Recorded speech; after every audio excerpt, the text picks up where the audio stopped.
అండి, welcome to Mahalakshmi vlogs. ఈరోజైతే రవ్వ కేసరి తయారీ విధానం తెలుసుకుందామండి. సూపర్ టేస్టీగా ఉంటుంది. ఇలా పండగలప్పుడు దేవుడికి నైవేద్యం చేసి పెట్టడానికి చాలా బాగుంటుంది. మీరు కూడా ట్రై చేయండి. నచ్చితే లైక్ చేయండి, షేర్ చేయండి, సబ్స్క్రైబ్ చేసుకోండి. ఎలా వచ్చిందో నాకు కామెంట్లో చెప్పండి. పదండి వీడియోలోకి వెళ్ళి రెసిపీ చూసేద్దాం. ఇంకా ముందుగా ఇలా బౌల్ పెట్టుకొని దాంట్లో ఒక 2 స్పూన్స్ నెయ్యి వేసుకోవాలి. ఇలా నెయ్యి వేడెక్కిన తర్వాత కట్ చేసి పెట్టుకున్న డ్రై ఫ్రూట్స్ వేసుకోవాలి. ఇలా డ్రై ఫ్రూట్స్ వేసి ఇలా వేగనివ్వాలి. ఇలా వేగిన తర్వాత పక్కన ప్లేట్లో తీసుకొని పక్కన పెట్టుకోవాలి. అదే నెయ్యిలో మనం 1 కప్పు రవ్వ వేసుకోవాలి. రవ్వ వేసి బాగా వేగనివ్వాలి. ఇలా నెయ్యిలో బాగా వేయించాలండి. ఇది బ్రౌన్ కలర్ వచ్చేంత వరకు వేయించుకోవాలి.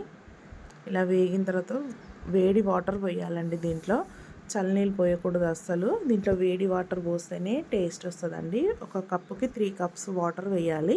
నేనైతే వేడి చేసి వేసుకుంటున్నానండి వాటర్ అయితే. ఇలా వేడి చేసి వాటర్ వేస్తే బాగా టేస్టీగా వస్తుంది. ఇలా వేడి నీళ్ళు పోసి బాగా కలుపుకోవాలి. ఇలా బాగా ఉడకాలండి ఇది. ఇలా కలుపుకున్న దాంట్లో మనము ఒక చిటికెడంత కలర్ వేసుకోవాలండి, ఫుడ్ కలర్. నేనైతే ఆరెంజ్ కలర్ వేసుకుంటున్నాను. మీ దగ్గర ఎల్లో ఉంటే ఎల్లో వేసుకోండి, ఆరెంజ్ ఉంటే ఆరెంజ్ వేసుకోండి. ఇలా ఫుడ్ కలర్ వేయాలి. వేయకుండా బాగానే ఉంటుందండి, కానీ వేస్తే కొంచెం కలర్ బాగుంటుంది కదా, అందుకని వేస్తున్నాను. ఇలా వేసి బాగా కలిపిన తర్వాత 1 కప్ షుగర్ వేసుకోవాలండి. మీరు తక్కువ తింటే తక్కువ వేసుకోవచ్చు, ఎక్కువ తింటే ఎక్కువ వేసుకోవచ్చు అండి. నేనైతే సరి వేస్తే కరెక్ట్గా సరిపోతుందండి. నేనైతే 1 కప్ షుగర్ వేసుకొని ఇలా బాగా కలుపుతున్నాను. ఈ షుగర్ మొత్తం కరిగేంత వరకు కలుపుకోవాలి.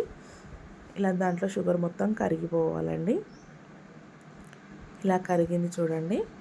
ఇలా మొత్తం కరిగిన తర్వాత దాంట్లోనే మనము నెయ్యి వేసుకోవాలండి. ఇప్పుడు పైనుంచి మనం ఎంత నెయ్యి వేస్తే అంత సూపర్ టేస్టీగా వస్తుంది.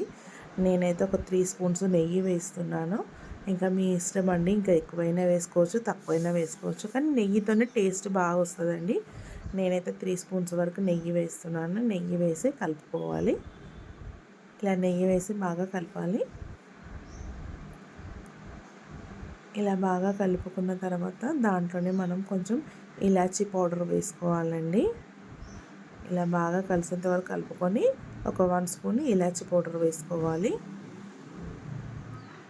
ఇలా ఇలాచీ పౌడర్ వేసి బాగా కలుపుకోవాలి. ఇలా ఇలాచీ పౌడర్ వేసుకొని కలుపుకున్న తర్వాత పైనుంచి డ్రై ఫ్రూట్స్ వేసుకోవాలండి. పైనుంచి డ్రై ఫ్రూట్స్ వేసుకొని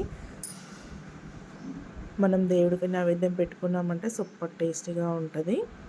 నైవేద్యం పెట్టుకున్నామంటే చాలా బాగుంటుందండి. ఇలా మీరు కూడా ట్రై చేసి దేవుడికి ఇలా నైవేద్యం చేసి పెట్టండి. చాలా బాగా వస్తుంది. పిల్లలు కూడా చాలా ఇష్టంగా తింటారు.